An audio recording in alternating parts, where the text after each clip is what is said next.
નમસ્કાર દોસ્તો, જય જોહાર, જય આદિવાસી.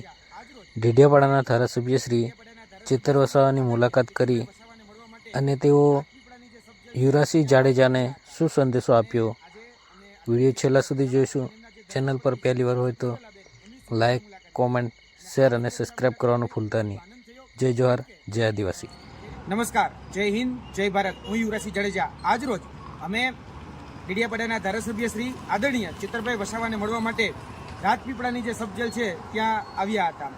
અને આજે અમે આદરણીય ચેતરભાઈ વસાવા અને એમના જે ધર્મપત્ની છે શકુંતલાબેન, એમની શુભેચ્છા મુલાકાત લીધી છે. અને આ શુભેચ્છા મુલાકાત લઈ અમને ખૂબ આનંદ થયો, કેમ કે જે રીતે કોઈ પણ વ્યક્તિને જ્યારે જેલમાં મૂકવામાં આવતો હોય છે, નાખવામાં આવતા હોય છે, અને એ પણ જો કહેવાય કે રાજકીય કિન્નાખોરી રાખીને જ્યારે જેલમાં નાખવામાં આવતા હોય છે, ત્યારે એના મનોબળ તોડવાના ખૂબ પ્રયાસો થતા હોય છે, પ્રયત્નો થતા હોય છે.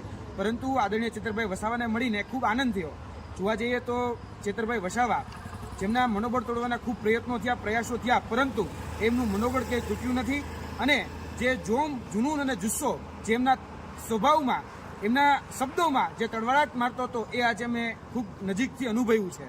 અને આ જે જોમ, જુનૂન અને જુસ્સો છે એ આગળની જે લોકસભાની ચૂંટણી છે એ લોકસભાની ચૂંટણીમાં પણ દેખાવાનો છે.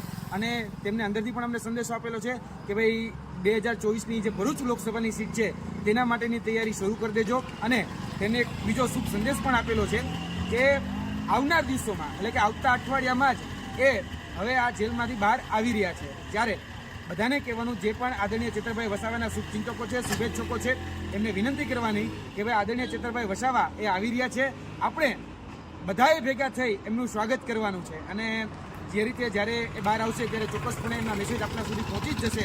અને આજે જે જેલ મેન્યુઅલ હતા એ જેલ મેન્યુઅલ પ્રમાણે અમે એની મુલાકાત લીધી છે. તેમની સાથે કહી શકાય કે અમે વિચાર ગોષ્ઠી કરી છે. અને વિચાર ગોષ્ઠીમાં જે પણ અત્યારે વર્તમાનની કહી શકાય કે જેલની બહારની જે પરિસ્થિતિ છે એ બહારની પરિસ્થિતિ પણ અમે એનાથી એને અવગત કર્યા છે.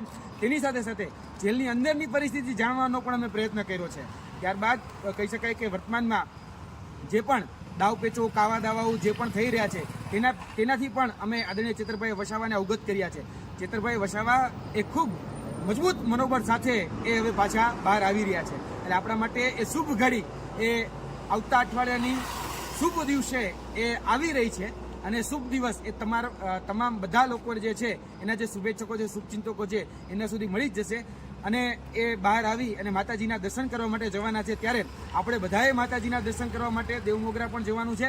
તો આપણે બધા જ એમના કહી શકાય કે માતાજીને પગે લાગવા જશું, કેમ કે આપણા જે આપણો લોક લાડીલો, લોક ચહિતો જે ચહેરો છે એને જે રીતે ફસાવાના, જે કાવા દાવાઓ કર્યા, રાજકીય કિન્નાખોરીઓ રાખી અને જે પણ પ્રયત્નો થયા, એમાં એ પોતાનું એડી ચોટીનું જોર લગાડીને વ્યક્તિ લડ્યો છે. તો આપણે લડાયક યોદ્ધા માટે ફરીથી એ ભેગું થવાનું છે.